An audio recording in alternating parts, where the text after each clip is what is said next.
Alors, nous sommes le 6-6 2024.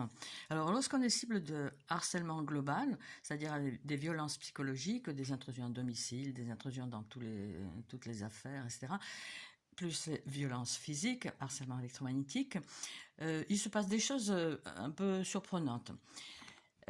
Alors, dans ce harcèlement, les violences d'ordre psychologique peuvent se présenter de les, les personnes qui vont harceler la cible peuvent faire des crasses des crasses à la cible, derrière leur métier, derrière leur mission, hein, derrière leur fonction. Alors bon, je n'accuse personne, mais voilà ce qui se passe là pour le pain. J'adore le pain, je vais le chercher chez les petits marchands. Le pain est parfait, hein. Regardez-moi cette merveille. Oh, une petite fourmi. Voilà, hein. Voilà, ça c'est du travail.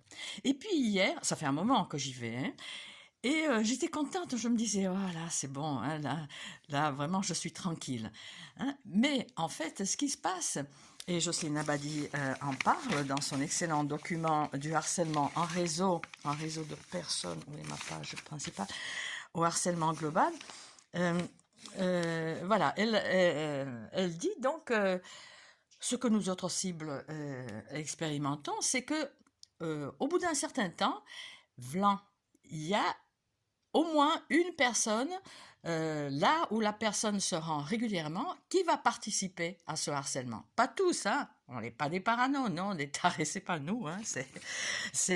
Enfin bon, il y a beaucoup de gens, beaucoup de pions qui participent, qui savent pas à quoi ils participent, qui savent pas la totalité de ce crime qui est un crime. C'est un crime, hein, c'est un bande organisée. Qui est dénoncé par Nicolas Desurmont, hein, c'est un crime fractionné. Il y a des gens qui font des crasses comme ça, des petites crasses pour le fun, pour s'amuser. Alors, je ne sais pas ce qui s'est passé, je ne sais pas si c'est ça, mais voilà ce que je constate, hein. Donc, il n'y a pas d'allégation, il y a pas. Bon, ça s'est passé chez les petits marchands que j'aime beaucoup, hein, j'aime beaucoup ce travail parfait. Regardez-moi ça, cette merveille. Et donc hier, voilà, oui, cette baguette, ça vous va? Oui, oui, oui. Oui, bon, c'est plutôt souple, mais déjà je vois, bon, enfin bon là, elle est d'hier, je vois qu'elle est un peu différente de l'extérieur. Et puis, lorsque je la coupe, voilà, voilà donc ce que je trouve.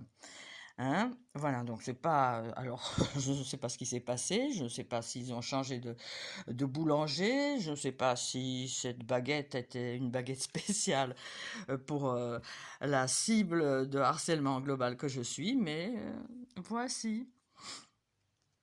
Alors, voilà ce que dit Jocelyne Abadi dans son très bon document, le harcèlement en réseau.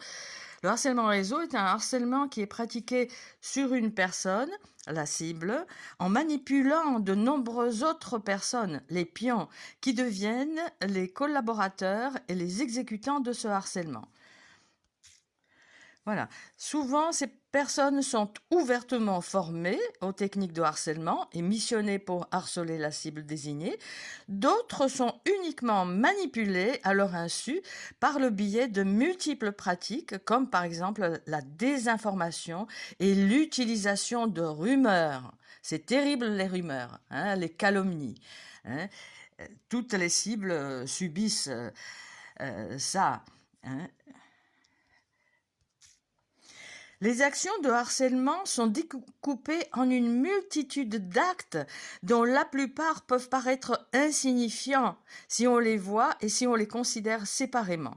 Les pions n'ont jamais la visibilité de l'ensemble des actions et encore moins de la stratégie et des objectifs réels du harcèlement qui peuvent être multiples. Alors, les personnes harcelées cibles de ce harcèlement global sont emmerdées partout, hein. Voilà, on parle du mobbing, d'encerclement. Parmi les actes d'agression morale vis-à-vis de la cible sont constatés le muselage et l'anesthésie. Tout est fait pour empêcher la personne de s'exprimer et d'agir. Non, avec moi, c'est peine perdue. Hein, voilà, voilà. Enfin voilà. À ce stade, c'est déjà de la tentative de meurtre psychologique, hein, parce que des menaces sont proférées souvent de façon insidieuse pour dissuader la personne harcelée de parler. Hein. Donc les fameuses menaces codées dont j'essaie d'apporter parfois des exemples. Mais ici, disons, ici, ouais, c'est un constat. C'est peut-être un hasard, hein, un hasard un hasard. Bon, mais globalement, il n'y a pas de hasard lorsqu'on est cible de ce harcèlement absolument hors norme et inimaginable. Donc, cette petite vidéo, c'est pour passer l'information sur ce que c'est, donc, euh, sur la partie violence psychologique. Donc, voilà, là maintenant, ça commence quand même à se savoir, on en parle. Il y a par exemple un journaliste indépendant, Nicolas Bouvier, 20 000 abonnés quand même, hein, qui se penche sur le harcèlement global, ainsi que Dr Yves Couvreur, qui a découvert dans sa patientèle les personnes ciblées là, pour le coup, subissant donc une violence physique, hein, par les armes à énergie dirigée, etc. Et qui rassemble nos témoignages. Voilà. Alors, comme dit Jocelyne Abadi, il y a nous aussi, nous autres individus cibles, on sait qu'il y a beaucoup de gens qui ne savent pas vraiment à quoi ils participent. Donc voilà, il faut que vous sachiez, et après, bien sûr, il vous sera pardonné, hein, si repentance et réparation.